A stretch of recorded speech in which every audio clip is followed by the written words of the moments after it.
आज बागेश्वरी सहकारी साखर कारखान्यावर त्या ठिकाणी दुर्दैवी घटना झाली आणि चुना भट्टीचा त्या ठिकाणी स्फोट होऊन 2 जणांचा जीव या ठिकाणी गेलेला आहे।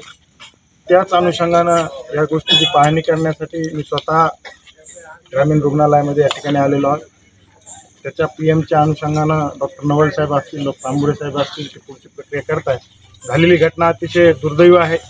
निश्चित या माध्यमातून कारखान्याच्या माध्यमातून या कुटुंबाच्या परिवाराला काय जी मदत होईल ही गोष्ट त्या ठिकाणी पाहिली गेली पाहिजे।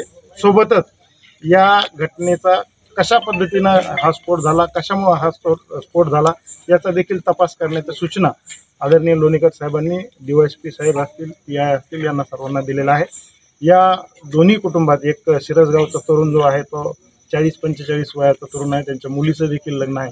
या अनुषंगानं या कुटुंबाला व्यवस्थित कशी मदत होईल, झालेली निश्चित घटना ही दुर्दैवी याचा तपास सखोल झाला पाहिजे अशी माझी त्या ठिकाणी इच्छा आहे।